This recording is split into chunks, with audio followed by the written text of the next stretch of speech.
Et ce matin, nous continuons toujours avec le thème de l'année. Tu récolteras au centuple.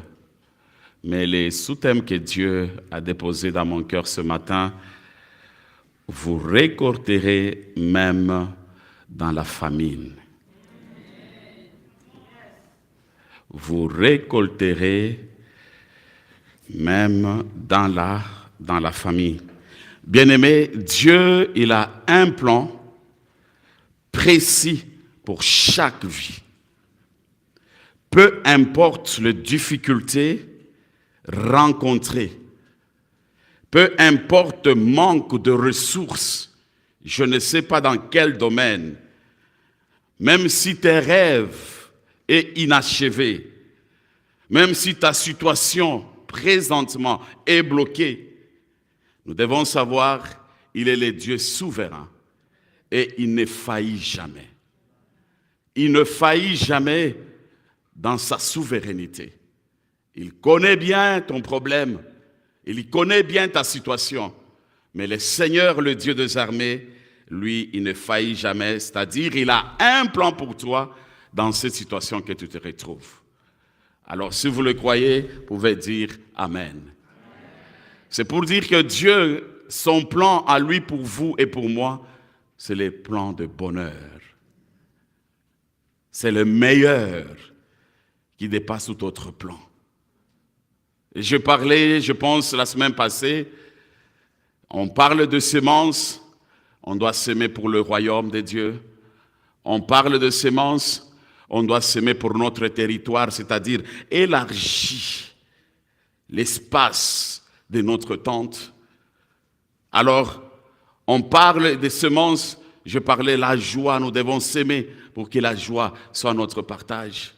Il ne faut pas que la bataille qui se présente devant de toi puisse te décourager. Mais plus tu dois réaliser que Dieu, il a un plan merveilleux pour moi. Et il agit toujours avec un but. Le Seigneur, le Dieu de grâce. Vous savez, tu peux être dans cette saison de famine. On parle de famine, on voit que ce sont des difficultés, des circonstances qui se présentent au-devant de nous. Tu peux être en train de traverser ces saisons-là, des épreuves. L'essentiel est de comprendre. Il y a 3 principaux fondamentaux. C'est ce principe qui va nous aider à comprendre. Le premier principe, c'est avoir tout d'abord une bonne terre. Le deuxième principe, c'est le rôle de la foi dans notre vie. Et la troisième, c'est ta position. Parce que cette position te aidera à prendre des stratégies dans ta vie pour que tu puisses avancer. Alors, mon frère et ma sœur, nous devons comprendre ces 3 choses. Ma semence est où? Je l'ai semée dans la bonne terre? Est-ce qu'il y a la foi? Est-ce qu'également, j'ai la position qui peut m'aider à aller plus loin? Nous allons le découvrir. Alors, je le crois de tout mon cœur. Ce matin, le Seigneur va faire quelque chose dans la vie de quelqu'un. Alors, si vous dites Amen, il y a quelque chose que Dieu va faire pour vous. Comme premier point, je veux parler sur la puissance d'une bonne sémence. On parle d'une bonne sémence. Cette bonne sémence, c'est vous, pardon s'il vous plaît, la puissance d'une bonne terre, vous allez m'excuser, la puissance d'une bonne terre. On parle d'une bonne terre, on voit, c'est nous, le chrétien. Nous, en tant que les chrétiens, nous sommes appelés à être une bonne terre. Une bonne terre pour que cette terre-là puisse produire de fruits dignes. Si, bien-aimés, nous ne sommes pas une bonne terre, c'est très difficile que nous puissions produire le fruit. Les actions ne sont jamais sans conséquences. Planter une graine, qu'elle soit physique, émotionnelle ou spirituelle, ça implique une attente légitime de récolte. Cela met en lumière l'importance du sol dans lequel cette graine est sémée. Alors mon frère et ma sœur, nous devons toujours nous poser la question, est-ce que réellement je suis une bonne terre qui va produire de fruits?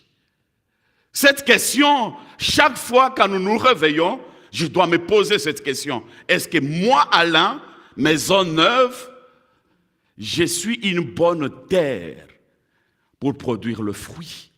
Quand les gens regardent, ils envient et ils aiment. Nous allons découvrir dans la parole de Dieu, nous connaissons bien la parabole du semeur, Matthieu, chapitre 13, le verset 3 à 8. Matthieu, s'il vous plaît, 13, le verset 3 à 8. Il leur parla en parabole sur beaucoup de choses, et il dit, un semeur sortit pour semer. Comme il semait, une partie de sa semence tomba le long du chemin, les oiseaux vinrent et la mangèrent. Une autre partie tomba dans les endroits pierreux, où elle n'avait pas beaucoup de terre. Elle leva aussitôt parce qu'elle ne trouva pas sol profond. Vous soulignez les sols profonds. Mais quand le soleil parut, elle fut brûlée et séchée, faute de racines. Vous soulignez racines. Une autre partie tomba parmi les épines. Les épines montèrent et l'étouffèrent. 8. Une autre partie tomba dans la bonne terre. Elle donna du fruit. Un grand 100, un autre 60, un autre.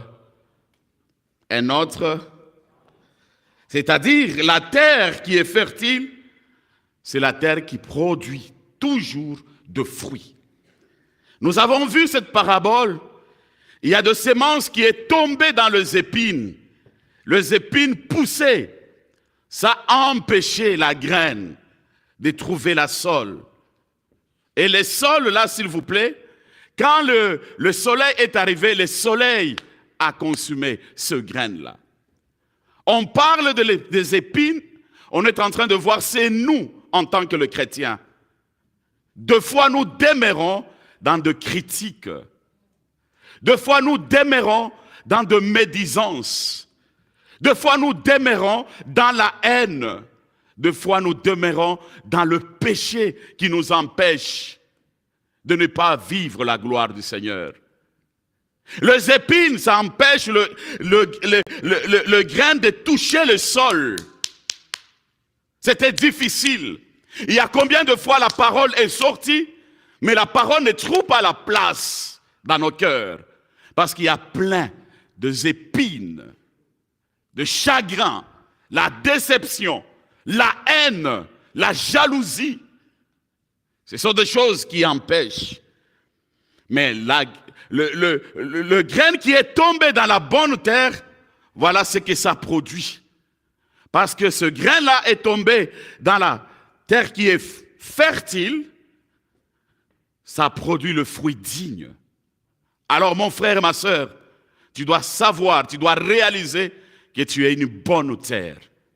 Tu es une bonne terre parce que votre source, c'est Jésus-Christ. Lorsque tu t'attaches à la source, qui est Jésus-Christ, Jésus-Christ, il rend ton corps un endroit fertile qui va produire le fruit et les gens vont les constater. Amen. Que Dieu soit glorifié, que Dieu soit magnifié. Jésus explique que le grain tombait sur les différents types de sols, mais seuls ceux qui sont fertiles permettent une récolte abondante. Tu veux récolter dans l'abondance, sois une bonne terre.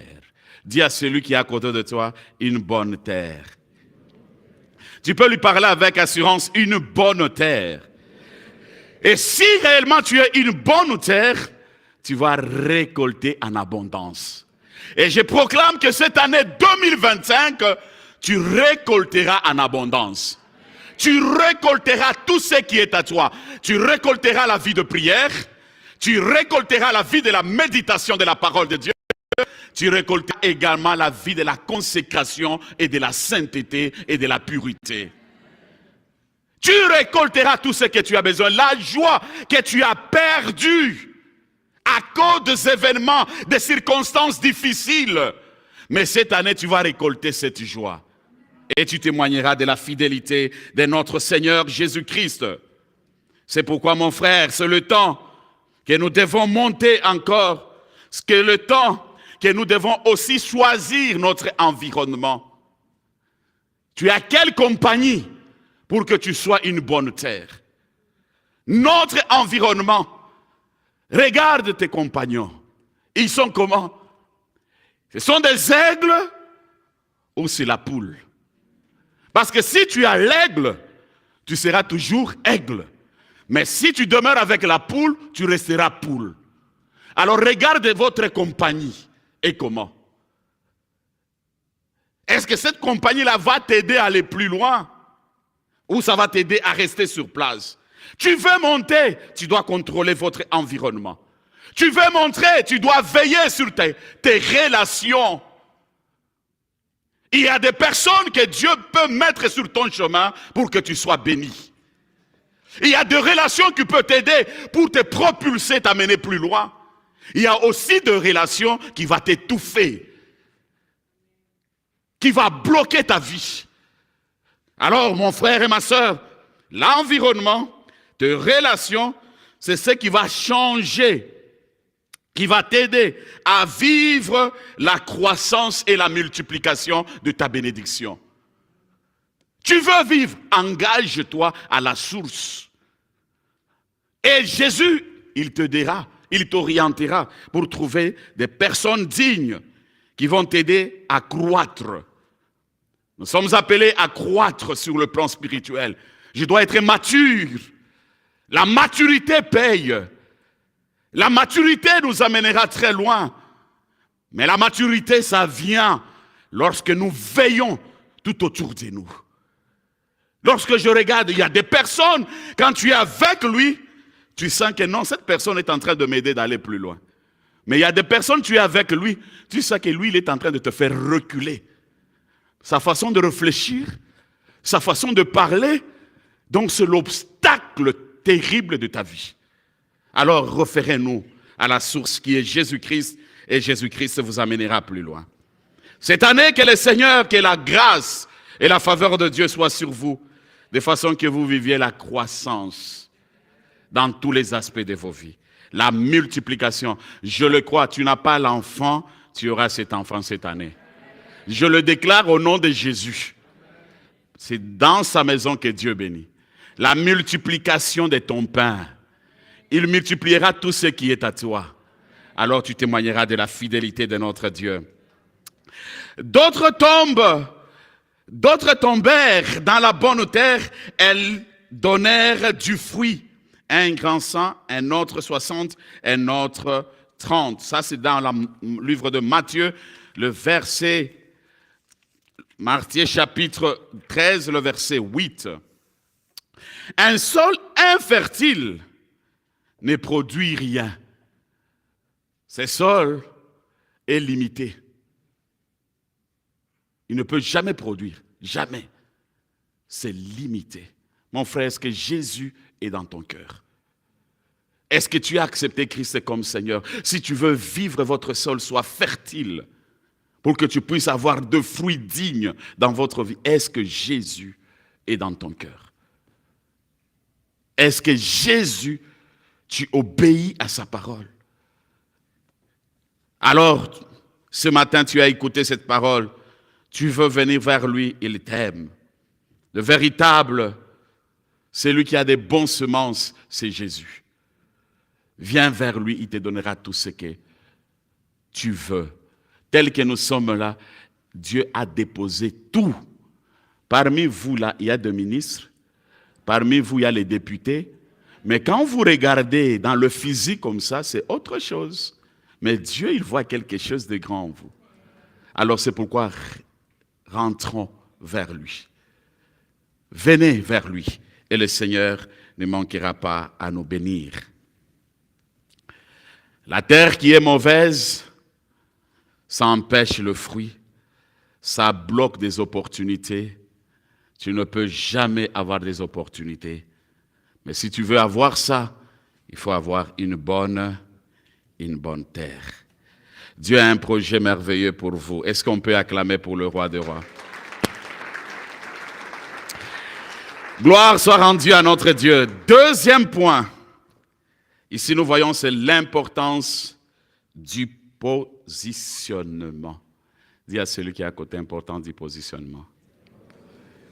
Ephésiens chapitre 2, le verset 6, s'il vous plaît.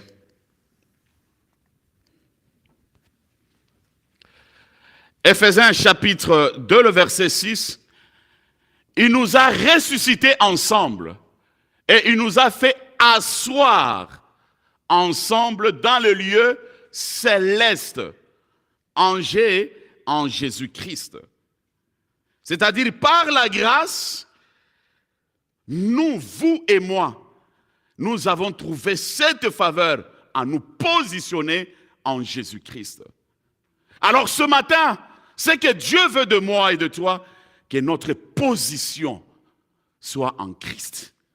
Que nous puissions totalement nous positionner en lui.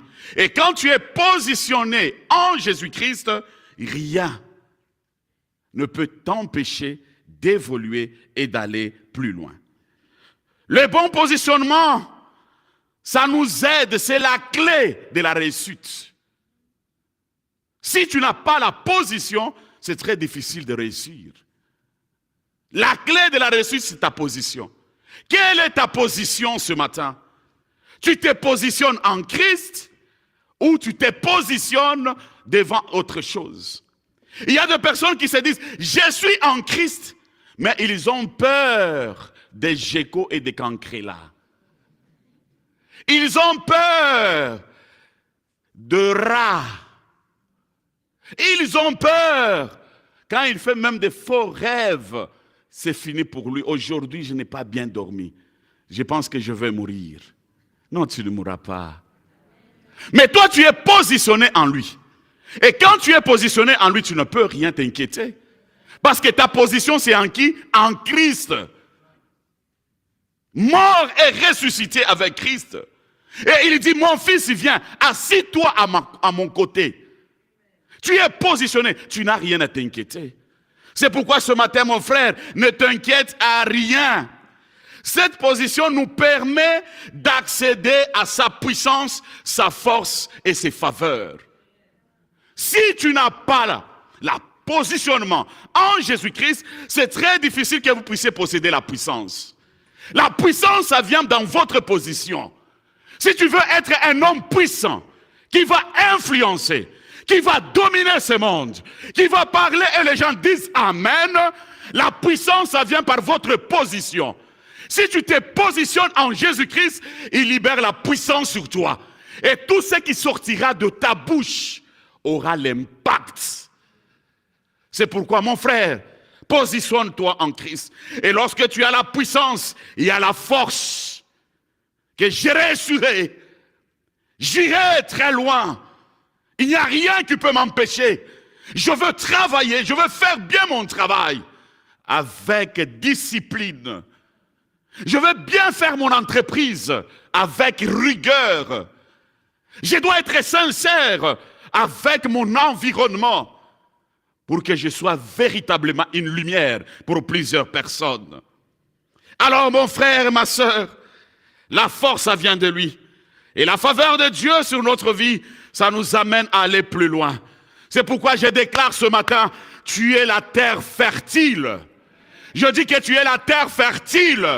La puissance de Dieu est en toi. Tu n'es pas venu pour accompagner qui que ce soit, mais tu es venu pour réussir.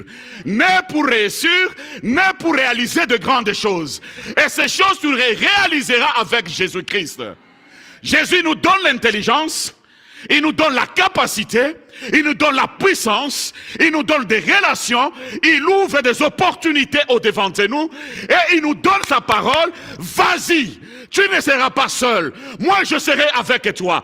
C'est pourquoi si tu as le projet de l'entreprise, commence ce projet de l'entreprise parce que tu ne seras pas seul, il sera avec toi. La vie de la prière également, la vie de la méditation de la parole de Dieu et annoncer la bonne nouvelle. Toi, parle au perdu. Ne bloque pas à évangéliser. Toi, tu fais le travail, mais celui qui va achever, c'est Christ. Où est ta position? Dieu veut que nous puissions nous positionner en lui.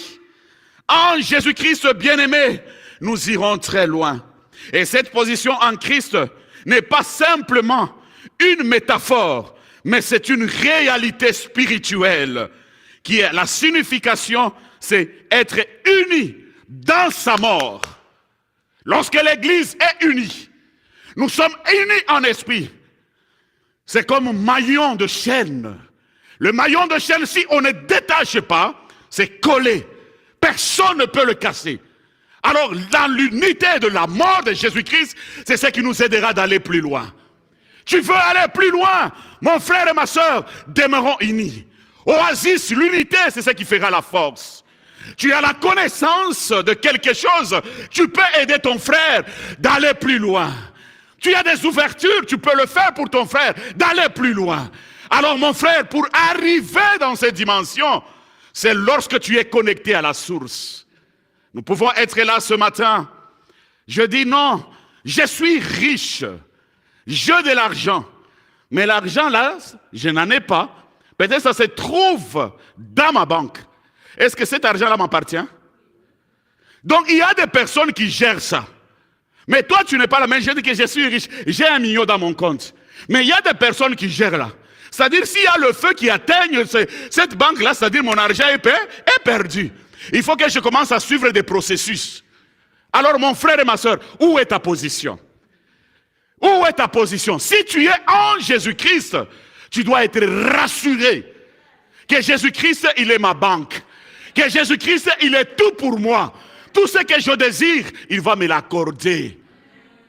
Nous avons la richesse en lui. Nous avons le potentiel en lui. Mais des fois, nous nous laissons comme ça. Alors mon frère, si cet argent-là habite ailleurs, mais toi tu prends Jésus, tu le mets ailleurs. Et toi tu es ici, mais Jésus ailleurs, comment tu iras très loin? Non, on me fera la guerre, on ne me vaincra pas. Jésus est à moi. Mais ta relation est comment?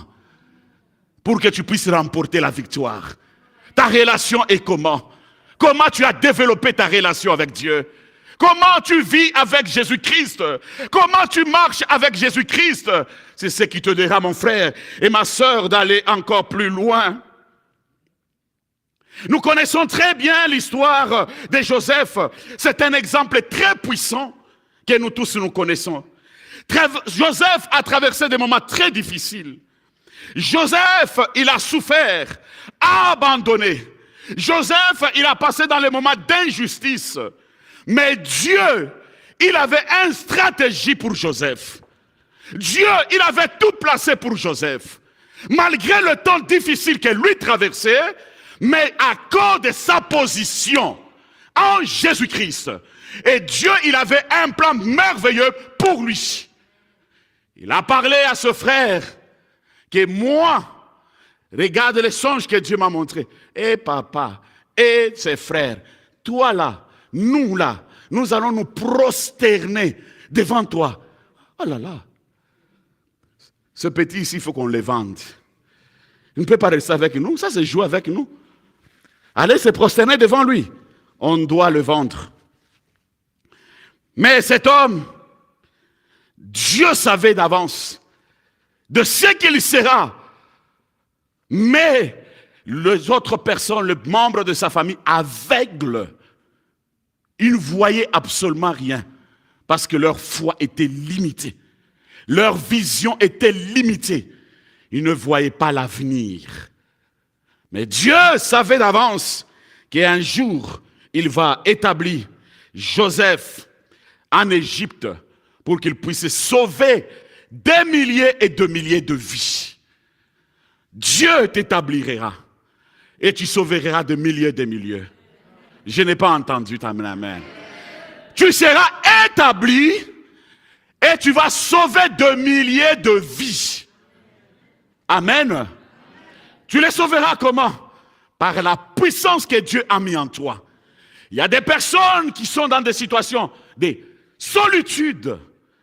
Ils se retrouvent abandonnés, esprit de suicide devant eux, dans des chagrins, dans des soucis, dans des inquiétudes. Mais par toi, à cause de la puissance de Dieu, tu vas sauver ces gens-là et les ramener vers le Seigneur. Alors mon frère, vous savez, quand Joseph a parlé, il y a eu des problèmes. Pourquoi les frères regardaient? Nous là, nous allons nous prosterner. C'est pourquoi, là où il y a le pain, il y a les combats.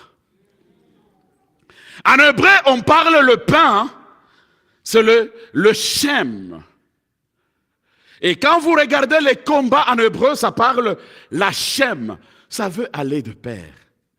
Là où il y a le pain, il y a toujours les combats. Les gens se battent pour avoir le pain. Nous nous battons, nous nous réveillons le matin pour aller au travail. C'est un combat. Tu arrives au travail, peut-être ton chef ne te supporte pas. Tu as encore d'autres réalités dans ton travail. Tu aspires à la promotion, mais celui qu'on a mis à côté de toi, c'est lui qui devient l'obstacle de ton élévation. Il cherche à te déstabiliser pour te maintenir sur place. Mais lorsqu'il te regarde, il te montre le don, il te sourit. Mais il travaille derrière ton dos. Celui-ci ne montera pas. Mais j'aimerais te dire, tu monteras parce que Dieu t'a déjà placé d'avance. Même si on te combat, toi tu monteras. Dis que je veux monter. Pas encore, je veux monter. Non, je n'ai pas écouté ton âme, mais j'ai dit, je veux monter.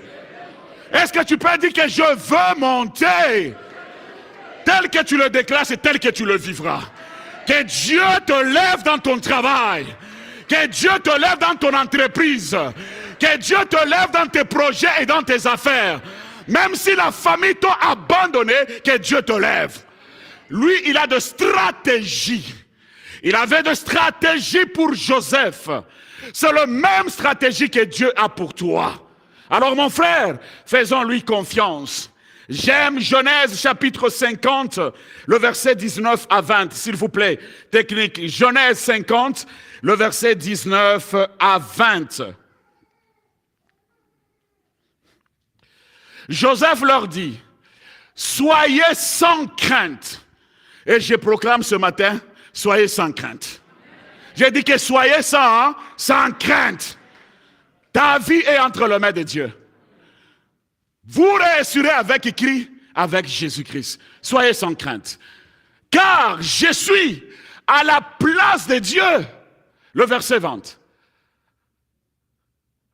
Vous aviez médité de me faire du mal. Dieu l'a changé en bien pour accomplir ce qui arrive aujourd'hui, pour sauver la vie à un peuple nombreux. Ils ont médité à te faire du mal, mais ce matin, le Seigneur l'a changé en bien. Que cette semaine qui commence, le Seigneur a changé en bien. S'il y avait la maladie en toi, il le change en bien. S'il y avait l'esprit de suicide, il change l'esprit de suicide à la vie en bien. Il est celui qui change tout pour accomplir son plan. Et le plan qu'il a, c'est le plan de bonheur. C'est pourquoi tu es une terre fertile. Tu es une bonne terre. Alors mon frère et ma soeur, ne regarde jamais en arrière. Sois déterminé et va de l'avant et le Seigneur vous bénira. Vous êtes la source de la bénédiction. Si il y a le pain, il y a le combat là-dessus. C'est là où il dit, l'or et l'argent m'appartient. Si l'or et l'argent appartiennent à notre Dieu, maintenant toi et moi, nous sommes en Jésus-Christ, positionnés en Jésus-Christ, à droite du Père. Comment je peux m'inquiéter? Comment je peux m'en soucier? Parce que je sais que ma position est en Jésus-Christ. Où est ta position, mon frère? Où est ta position, ma sœur? Ce n'est pas les épreuves qui peuvent te bloquer, mais plus approche devant Dieu, il te protégera. Si tu as manqué la protection, mais la protection c'est à la source qui est Jésus. Viens vers lui, il va te protéger. Viens vers lui, il va restaurer ton esprit, il va restaurer ton âme, il va restaurer ton corps, il va restaurer également ton cœur. Là où il y a les blessures intérieures à cause de la déception, là où il y a des soucis, là où il y a le découragement, il n'y a que Jésus seul qui est le véritable restaurateur. Alors il t'invite ce matin, prends ta position en lui. Positionne-toi et tu vas impacter le monde. Positionne-toi et tu vas aller plus loin. C'est le temps que nous, en tant qu'enfants de Dieu, nous devons impacter. Dis à celui qui est à côté, tu dois impacter. Parle-lui très bien que tu dois impacter. Est-ce que vous croyez à ce que vous déclarez? Est-ce que vous croyez à ce que vous déclarez? Si vous le croyez, je proclame que cette année, vous allez impacter. Tu vas impacter à l'université. Tu vas impacter dans ton travail. Tu vas impacter dans tous les domaines de ta vie. Et les gens te poseront la question, qu'est-ce qui se passe réellement? Tu dis, ah, c'est la main de Dieu. Si j'impacte, c'est la main de Dieu. Je crois à l'impact cette année pour ta vie. Tu dois impacter. Parce que celui qui est en toi est plus fort et plus puissant que celui qui est dans ce monde. Et troisième point, nous voyons, c'est la famine comme une préparation. La famine comme une préparation. Là, nous allons lire Ruth, chapitre 1er, le verset 1er jusqu'au verset 3. Ruth, du temps de Juge, il y eut une famine dans le pays. Un homme de Bethléem de Juda partit avec sa femme et ses 2 fils pour se faire séjourner dans le pays de Moab. Le nom de cet homme était Elimelech, celui de sa femme Naomi. Et ses 2 fils s'appelaient Maxlon et Kilion. Ils étaient Éphratiens de Bethléem de Juda. Arrivés au pays de Moab, ils s'y fixèrent leur demeure. 3. Elimelech, mari de Naomi, mourut. Et elle resta avec ses 2 fils. Mon frère et ma sœur, quand nous parlons ici, nous avons dit la famine comme une préparation. Elimelech, il a échoué. Pourquoi? Il avait une parole que vous n'avez pas droit d'aller à Moabite. Moabite, c'est un lieu d'inceste. Moabite, c'est un lieu de péché. Moabite, c'est un lieu sec. Moabite, c'est un lieu de blocage. Moabite, c'est un lieu que vous ne pouvez pas y arriver. Elimelech, il a désobéi à la voix de Dieu à cause de la famine. Il a pris sa femme, il a pris ses enfants. Ils se sont déplacés pour aller chercher quoi? Le pain.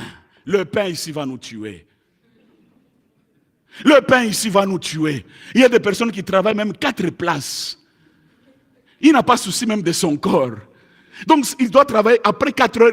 Il commence à courir dans le métro. Il quitte là-bas, il est de l'autre côté. Donc 4 places. 3 places. Le pain ici va nous tuer. À cause de la famine. Il dit non, non, non, non, non. Moi, je ne peux pas encore rester ici. Je dois aller chercher là où il y a le pain. C'est comme ça, des personnes, non, non, non, non. Il faut qu'on me voie avec telle voiture. Il faut qu'on me voie avec telle maison. Il faut qu'on me voie que maintenant, là, j'ai de l'argent dans mon compte. Alors tu commences à travailler, tu deviens comme machine. En oubliant que tu es en train de t'affaiblir. Au fur et à mesure, tu es en train de travailler sans repos, sans prendre du temps à réfléchir.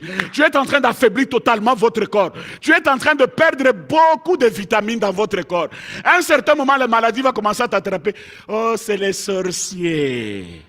Ce n'est pas les sorciers. Ce n'est pas les...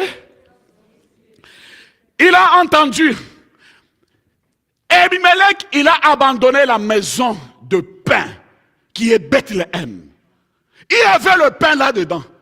Mais à cause de la famine, il a abandonné. Il dit, je dois aller chercher ailleurs. Les périodes de la famine, c'est-à-dire, ce sont des manques, ne sont jamais inutiles dans le plan de Dieu. Dieu a son plan pour toi et pour moi. C'est pourquoi nous devons préparer nos cœurs. À chaque circonstance de la vie, préparons nos cœurs. Il y a les circonstances qui se présentent. Je garde mon cœur. Je fais confiance à celui qui est capable de me rendre victorieux dans mon bataille. J'aime l'histoire de David. David devant Goliath. David n'a pas regardé la taille de Goliath. Mais Goliath, lui, il s'est préparé. Je suis robuste. J'ai tout le matériel qu'il faut. Le petit ici, il joue avec moi. Mais David, lui, n'a pas fixé le regard vers la taille de cet homme. Mais David, il se souvient de celui qui lui avait donné la force, la puissance de tuer lion et ours. Il dit, si c'est celui-là qui m'avait donné cette puissance, que moi j'ai tué ours et le lion, c'est-à-dire il est fidèle de renverser ces Goliaths. J'aimerais te dire que ton Dieu est fidèle. Tout ce qui est les situations difficiles au-devant de toi, le Seigneur te donnera la victoire. Ne regarde pas la situation qui se présente, mais veille sur la fidélité de Dieu. Qu'est-ce que Dieu a dit pour toi? Qu'est-ce que Dieu a dit pour ta famille? Qu'est-ce que Dieu a dit pour ta maison? Mon frère, attachons-nous à la vérité et à la fidélité de Dieu. Dieu est fidèle. Parce qu'il a un plan merveilleux pour toi. Dieu est fidèle. Même si aujourd'hui tu traverses des moments difficiles, Dieu est fidèle. Attache-toi à cette fidélité et tu témoigneras de la grandeur de Dieu. Ton cœur doit être la priorité devant Dieu. Tu dois t'ajuster dans cette priorité devant ton Créateur. J'ajuste mon cœur. Seigneur, c'est toi qui m'as créé. J'ai besoin de toi. Et je veux te voir à l'œuvre dans tous les domaines de ma vie. Mon frère et ma sœur, nous devons préparer nos cœurs, ajuster les priorités ou à repositionner nos vies. Tu avais perdu la position. C'est le temps de repositionner ta vie. Reviens vers lui. Attache-toi à la vérité en Jésus-Christ. Et laisse Jésus prendre sa place dans votre vie. Et vous témoignera de la grandeur de Dieu. C'est le Jésus qui va changer ta saison. C'est Jésus qui va changer tes difficultés. C'est Jésus qui va te donner la solution à tout. Positionne-toi en lui et tu témoigneras de la fidélité de Dieu. La bénédiction, c'est en lui. Tout ce que nous désirons, c'est en lui. Il y a combien de personnes? Juste un peu de famine qui se présente dans sa vie. Il est prêt à retourner en Égypte. Prêt à retourner en Égypte. Mais quand j'étais encore dans le monde, j'étais bien. Depuis que je suis venu en Jésus-Christ, rien ne marche. Alors, comme les choses ne marchent pas, je vais chercher aussi à consulter les marabouts pour savoir qu'est-ce qui se passe réellement. Les choses ne fonctionnent bien. Ah non. Ça, maintenant, je dois chercher l'intervention humaine. Comment je peux mentir pour gagner quelque chose? Tu commences à faire des choses en dessous de la table pour gagner quelque chose. Il n'y a plus à retourner en Égypte comme Abimelech. Abimelech, il est retourné à Moabit. Il a laissé la maison du pain. Combien de fois des personnes, à cause des situations difficiles, nous retournons? Que non. Les choses de Dieu, aujourd'hui, non. Aujourd'hui, on va tout d'abord danser. Vous connaissez vous-même là où vous dansez. On met d'abord d'autres chansons, tu danses. Non, on va se rappeler avec le Seigneur. Et puis demain, je porte le manteau de christianisme. Quelle est ta position? Et tu t'attends à la visitation de Dieu, mon frère. Tu l'attendras longtemps. Ça, c'est la vérité, je vous l'ai dit, de la part de Dieu. Tu entendras longtemps. Parce que tu n'as pas la position. Un pied dedans, un pied dehors. Votre terre n'est pas bonne. C'est infertile. Parce que tout le temps, toi, tu es en tout. Si maintenant on dit Amen, tu es en tout. Et puis après, tu t'attends que le Seigneur va te visiter. Il va te visiter comment? Non. Reviens vers Jésus. Retourne vers Jésus. Ne fuis pas la maison de pain. Malgré le temps difficile que tu traverses, reste à Bethléem. C'est là où Dieu va te visiter. C'est là où Dieu va te bénir. Ne t'éloigne pas. Reste là. Dis à celui qui est à côté de toi, reste en Bethléem. Parle-lui avec foi, reste en Bethléem. J'aime beaucoup, bien-aimé, Paul affirme que les afflictions légères du moment préparent un poids éternel de gloire. L'avenir, là c'est Paul. Dans 2 Corinthiens chapitre 4, le verset 17, je veux demander si on peut nous mettre ça. 2 Corinthiens chapitre 4, le verset 17. Car nos légères afflictions du moment présent produisent pour nous, au-delà de toute mesure, un point éternel de gloire. Waouh! Regarde comment ton avenir est meilleur. Accroche-toi et Dieu t'amènera encore plus loin et tu témoigneras de la fidélité de Dieu. Et 4e point, la foi et l'action. La foi et l'action marchent de pair. Tu ne peux dire que j'ai la foi, mais tu n'entres pas en action. Quand tu entres en action, c'est là où la foi se manifeste. C'est comme un tandem nécessaire, c'est-à-dire un groupe de 2 personnes s'associer. Quand ces 2 personnes, comme tu t'associes à ta femme, tu t'associes à ta femme, ils commencent à marcher ensemble, ils deviennent complices. Donc tout ce qu'ils font, ils s'entendent. Ils se regardent, ils se parlent. Même un infiltré, s'il cherche à s'infiltrer, ça sera très compliqué. Pourquoi? Parce que déjà, il y a cette alliance qui a collé leur relation. Alors ça devient très difficile pour que quelqu'un puisse le pénétrer. Alors mon frère et ma sœur, c'est le temps. Ta foi, je le crois que Dieu va réaliser de grandes choses, mais je dois entrer en action. Je ne peux pas rester sur place et ça va me bloquer de ne pas aller plus loin. Dieu agit toujours en harmonie avec la foi. Si tu n'as pas la foi, c'est très difficile de voir la main de Dieu. Tu veux voir la main de Dieu, tu veux aller plus loin, tu veux expérimenter la grâce, la foi. Mais cette foi n'est pas passive. Elle exige des actions concrètes. Planter une graine, qu'il s'agisse de temps, de ressources ou d'efforts, c'est une démonstration de foi en ce que Dieu multipliera. Aujourd'hui, il y a combien de personnes qui n'arrivent pas à aller plus loin? Non, on a interdit. On a interdit de ne pas faire ça. Comme nous avons suivi. On a interdit, il y a des entreprises, les gens qui font pour déplacer les infirmiers, déplacer les préposés. Non, on a verrouillé, on a tout fermé. Alors comme on a interdit, moi aussi j'ai interdit. Chacun a sa grâce, a sa faveur. Toi, tu peux faire bien et le gouvernement t'apprécie. Toi, tu peux faire au-delà et le gouvernement t'encourage. Alors, mon frère, les interdits là, c'est ce qui bloque que nous puissions aller plus loin. Il y a des personnes vraiment qui sont là. On a interdit. Tu ne savais pas. Tu as commencé ce commerce ici. Tu n'iras pas loin. Moi-même, j'étais là-dedans.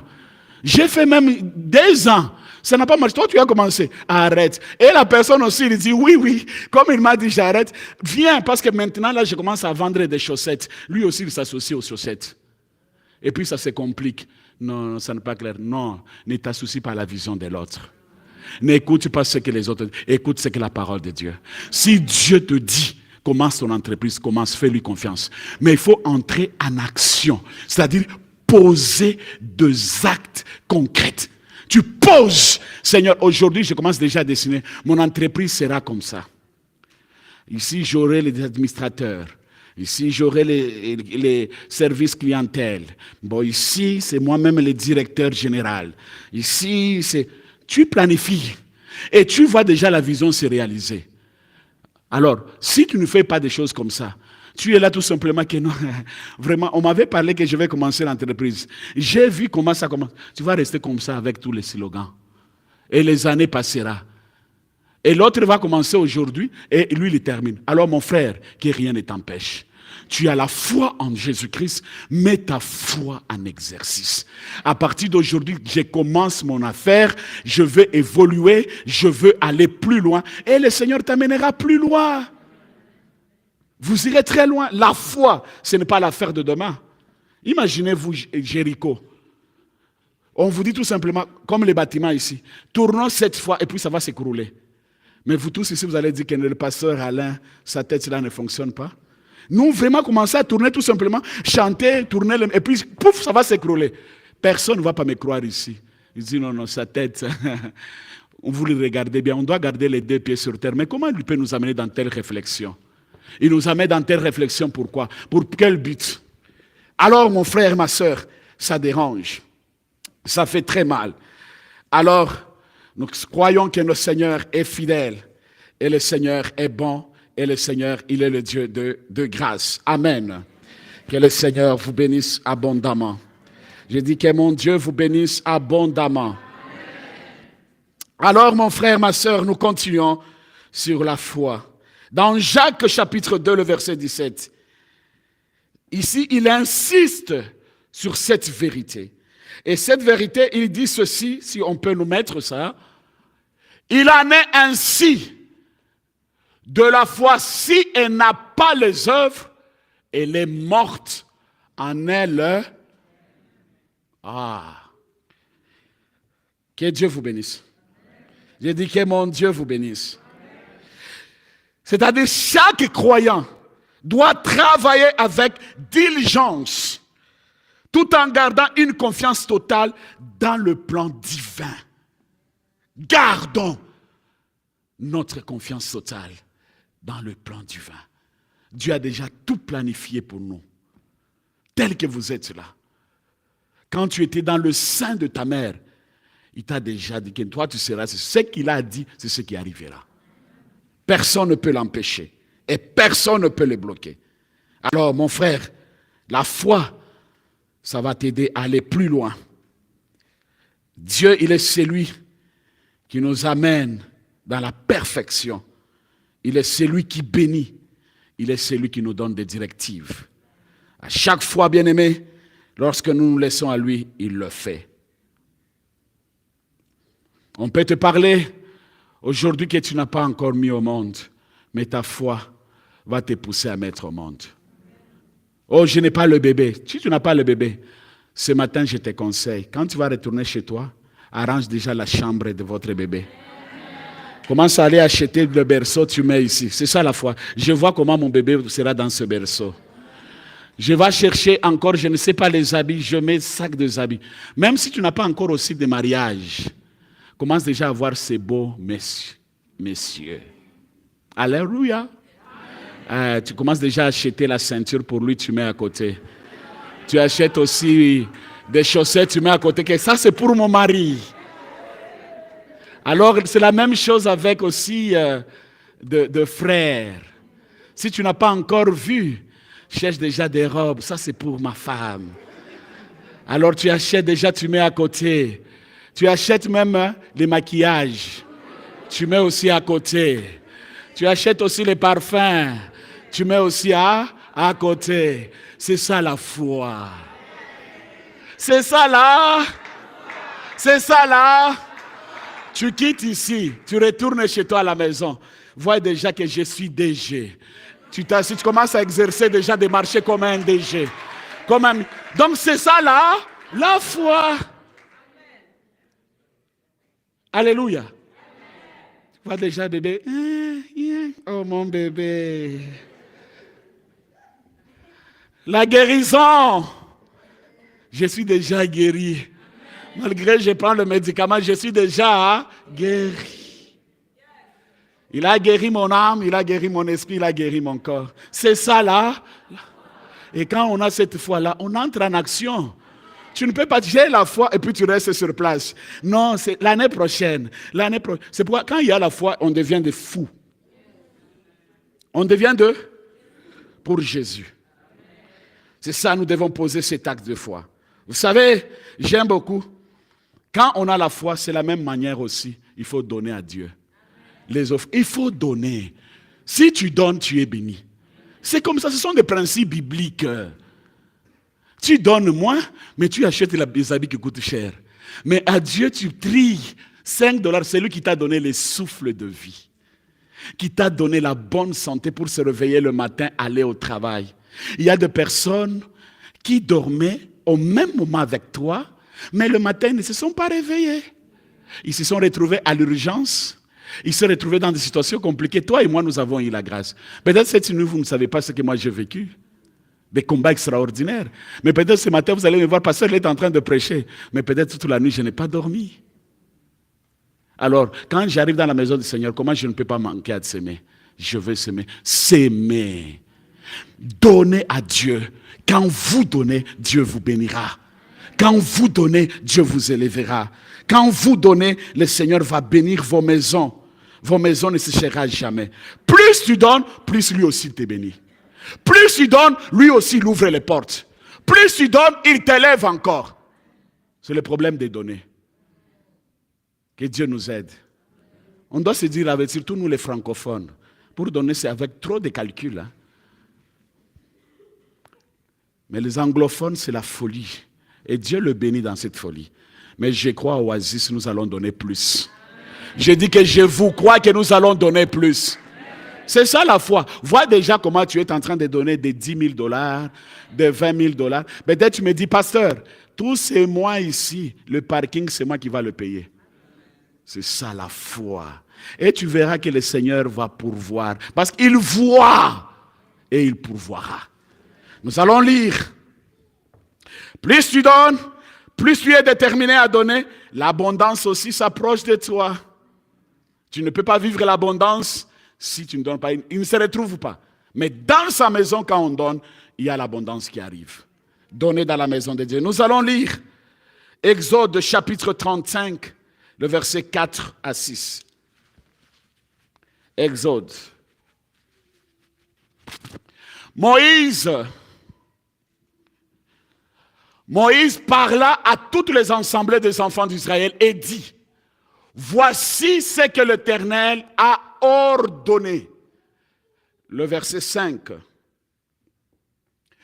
Prenez sur ce qui vous appartient une offrande pour l'Éternel, tout homme dont le cœur est bien disposé apportera en offrande à l'Éternel de l'or, de l'argent et de rein. Le verset 5, c'est il faut donner avec un cœur disposé. C'est là où tu vas récolter.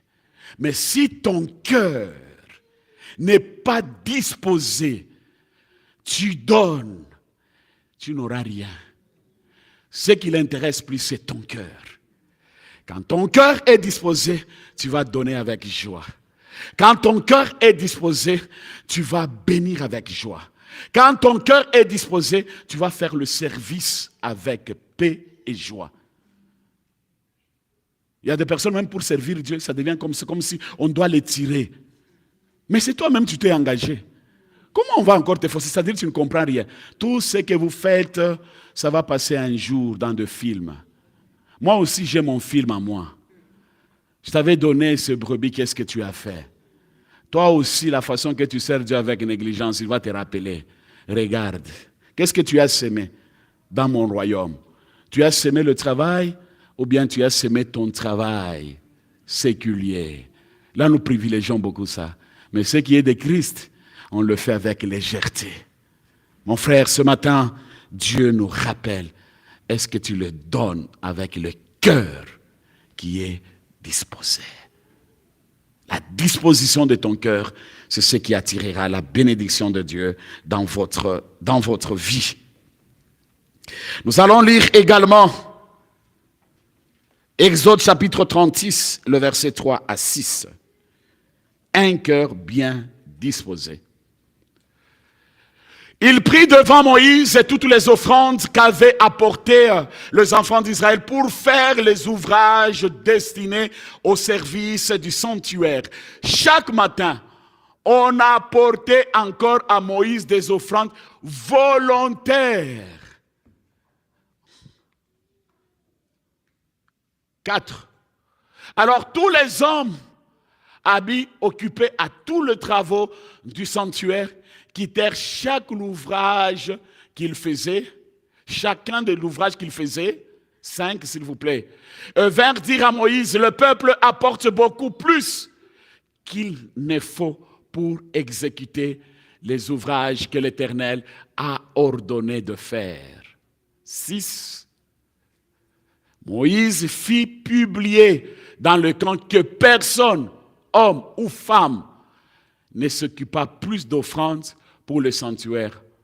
On empêcha ainsi le peuple d'en apporter. Est-ce que nous aussi on peut empêcher les gens de porter l'offrande à la maison de Dieu?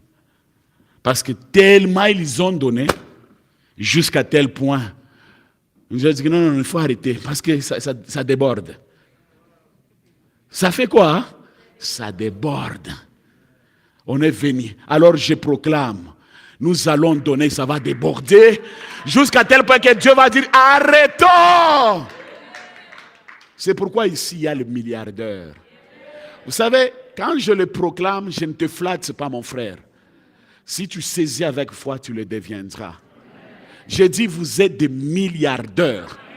J'ai dit que vous êtes des milliardaires. Et si vous avez la foi, saisissez cela.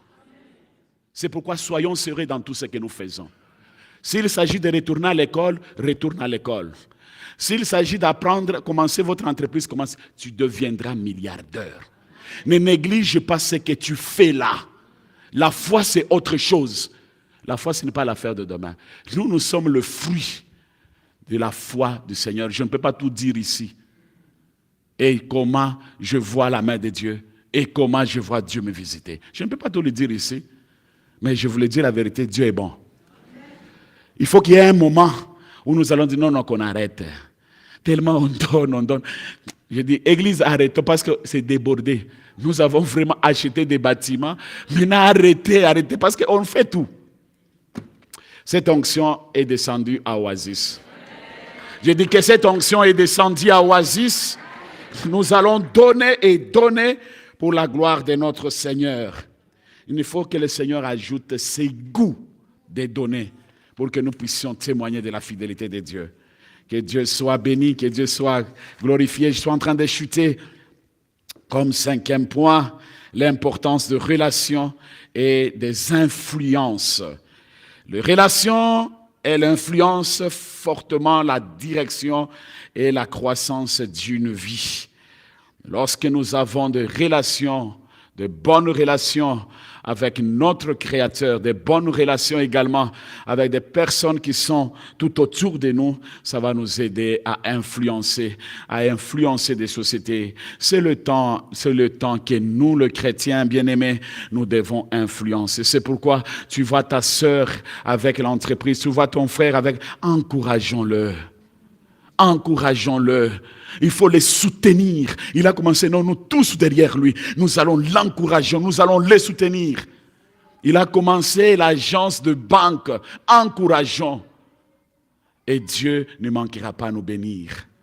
Lorsqu'on encourage, lorsqu'on soutient, et Dieu ne manquera pas à nous bénir. C'est ça l'unité, c'est ça la force pour nous.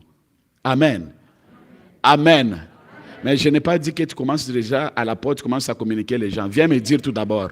Tu viens tout d'abord, tu me parles ta vision, on discute à deux, et puis moi-même je sais comment je vais faire. Pas commencer à déranger les gens à la porte là-bas. Non, ça non. Ça c'est du désordre. Tu as des projets qui est clair, qui est exact. Pasteur, regarde. Tu viens demander la prière à ton pasteur, non? C'est ça. Tu t'es confié au prophète, tu réussiras, tu iras très loin. Mais tu caches, tu n'iras pas loin. J'ai quelque chose que toi tu n'as pas. C'est pourquoi Dieu m'a établi. Viens, parle. Pasteur, regarde mon projet. Est-ce qu'il n'y a pas moyen qu'on prie ensemble? On prie. Alors là, je vais maintenant étudier. Je dis, comment on peut encourager le frère ou la sœur? Mais toi-même, tu commences à faire comme ça. Ça ne marche pas. Tu vas voir à un moment, tu vas te bloquer parce que tu n'as pas la bénédiction de celui qui est à la tête. Donc, mon frère, ma sœur, veillons sur ces choses. Ça nous aidera à aller plus loin. Proverbe chapitre 27, le verset 17, s'il vous plaît. Et la parole déclare ceci, Proverbe chapitre 27, le verset 17. Comme le fer aiguise le fer, ainsi un homme excite la colère d'un homme. Gloire soit rendue à Dieu. C'est-à-dire, les bonnes relations, ça encourage. Quand nous avons de bonnes relations, ça va t'encourager, ça va t'amener plus loin. Mais si on n'a pas de bonnes relations, c'est très difficile. Les bonnes relations, ça soutient, ça nous donne le courage et la force.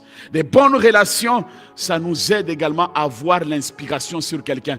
Quand je regarde cet homme, il me donne de l'inspiration. Quand je regarde cette femme, elle me donne l'inspiration. La façon de prier, la façon de s'habiller, la façon de marcher, la façon de parler. Donc, ça donne l'inspiration, ça t'ouvre. C'est comme nous avons l'habitude d'aller dans des plages. Tu es tout au bord là, tu vois l'océan, tu vois le fleuve. Ah non, je suis en train de recevoir l'inspiration. Les idées sont en train de descendre. C'est comme ça, quand on est bien entouré, quand nous avons des bonnes relations, ça nous aidera d'avancer et d'aller plus loin. Ça nous aide également à maximiser tout ce qui est le potentiel dans notre vie. Alors mon frère et ma sœur, nous devons nous aligner de ce valeur qui nous élèvera. Si tu ne t'alignes pas dans ce valeur, c'est très difficile que tu sois élevé. Plus tu vas tourner en rond. Et lorsque tu t'alignes dans ce valeur, ça va t'élever et ça va te donner des visions constructives. De visions qui vont t'aider à aller plus loin. Pas des visions qui se limitent. Des visions, aujourd'hui tu rêves et demain ça s'arrête. Tu as commencé à vendre, je ne sais pas si c'est quoi, demain tu changes encore. Des visions limitées. Alors tu te poses la question, est-ce que c'est Dieu qui t'avait inspiré ou bien c'était toi-même? Retournons dans la volonté de Dieu. Ne reste pas à Moab, mais retournez à Bethléem, la maison là où il y a le pain, et le Seigneur va éclairer. Pour terminer, mon frère et ma sœur, j'aimerais dire ceci. Vous savez, chaque individu traverse des moments qui sont difficiles. Nous luttons pour avoir le succès. Il y a 2 luttes, comme 6e point. Ces luttes, chacun il lutte dans ses études, il lutte dans son travail, il lutte dans tout ce que... Notre objectif, c'est avoir le succès. Mais si tu prends Jésus-Christ, tu le mets en votre position, c'est Jésus qui est le succès de ta vie. Il a dit, Josué, ne t'éloigne pas de ces livres. Médite ces livres jour et nuit. Et c'est alors que tu auras le succès dans tous les domaines de ta vie. Tu es une bonne terre fertile. Et le Seigneur a déposé des choses en vous. C'est le temps que nous devons lutter. Tu dois lutter dans la prière. Tu dois lutter dans le travail. Sois sérieux dans le travail. Sois sérieux dans tes études. Sois sérieux dans tout ce que tu entreprends. Sois sérieux avec les gens qui t'entourent. Parce que tu ne sais pas, cette personne-là peut être une bénédiction pour toi demain. Ne néglige personne tout autour de toi. Considère tout le monde. Vois-le à l'image de Christ. Qu'il y a des choses de valeur en lui qui peut m'aider d'aller plus loin. Ce travail, je ne peux jamais le faire seul. Il y a des personnes, il y a le département, il y a des responsables de département. Je ne peux pas être moi-même à l'accueil, je ne peux pas être moi-même à la chorale, je ne peux pas être moi-même à l'intercession, ni à l'évangélisation, ni aux médias, aux techniques, je ne saurais pas. Il y a des personnes qui me soutiennent, il y a des personnes qui se donnent esprit, âme et corps, afin que la reçue soit totale. Alors mon frère et ma sœur, le Seigneur t'aime. Lutte encore, n'abandonne pas. Ne sois pas comme un prince affamé. Un prince affamé, il se retrouve dans des situations très difficiles. Un prince affamé, il se trouve dans des situations très compliquées. Un prince affamé, il se retrouve dans des situations, il ne sait pas quoi faire. Ne soyez pas de prince affamé. Joseph, ce frère, il dit, toi tu es le revers. Toi tu rêves. Toi tu nous parles des songes. nous là, venir vers toi, se prosterner devant toi. Il ne savait pas que Joseph, Dieu dans sa souveraineté, il avait tout planifié déjà. Dieu, il savait qu'un jour, à cause de la famine, vous allez vous prosterner devant Joseph. Joseph, il s'est retrouvé en prison. Mais Joseph, il a lutté parce que Dieu était avec lui. Dieu fut avec Joseph devant la femme de Potiphar. Il a résisté. Dieu fut avec Joseph. Joseph, en Vendée, il était toujours avec lui. Quand Dieu est avec toi, tu ne lutteras jamais seul. Tu lutteras avec Dieu et Dieu apportera le succès dans votre vie. Je n'ai jamais vu un prince. Un prince cherche le pain. Je n'ai jamais vu un prince. Il s'inquiète pour s'habiller. Il s'inquiète pour sa voiture. Il s'inquiète pour sa maison. Parce qu'il a déjà tout. Alors toi et moi, nous sommes des princes. Tu es la princesse à Jésus-Christ. Tu t'es positionné en Jésus-Christ. Mon frère, tu auras le succès avec Jésus. Tu réussiras dans tous les domaines avec Jésus. C'est pourquoi lutte encore. Refuse d'être un prince affamé. Mais tu dois savoir, je suis un prince qui est rempli d'abondance. L'abondance financière, l'abondance matérielle, l'abondance de la consécration, l'abondance de la parole, l'abondance des sacrifices, l'abondance de la sainteté, l'abondance de la priorité, de tout ce qui concerne à Dieu. Tu ne peux jamais lutter seul et avoir le succès. C'est Jésus. Tu luttes avec lui dans la prière, dans le travail, dans les études. Tu auras le succès dans tous les domaines de ta vie. Et je proclame ce matin que le succès s'attache à ta vie. Parce que tu es positionné en Jésus-Christ. Tu es prince. Tu es princesse. Le Fils de Dieu, assis à la droite du Père, positionné en lui. Alors mon frère, quelle situation qui peut t'éloigner à perdre votre position en Jésus-Christ? Qu'est-ce qui va t'éloigner de Jésus? C'est le monde. Le monde est que vanité. Nous sommes fragiles. Un jour nous passerons sur cette terre. La preuve et délivrance, c'est Jésus-Christ. Jésus-Christ, il est venu nous rendre libres. Dans notre esprit, dans notre âme et dans notre corps. Attachons-nous à cette vérité. Dieu a un plan merveilleux pour toi. Il t'a donné la position et le pouvoir en toi. Et la bénédiction sur toi pour que tu puisses impacter. Alors dans Romains 8, 28, la parole de Dieu dit ceci. Rappelle que toutes les choses concourent au bien de ceux qui aiment Dieu. Même lorsque la situation semble être désespérée, Dieu travaille dans les coulisses pour amener chaque personne à un endroit de croissance et d'abondance. Alors mon frère et ma soeur, nous savons du reste que toutes choses concourent au bien de ceux qui aiment Dieu, de ceux qui sont appelés selon son dessein. Conclusion, Dieu a un plan parfait pour chaque vie. Il y a un plan parfait.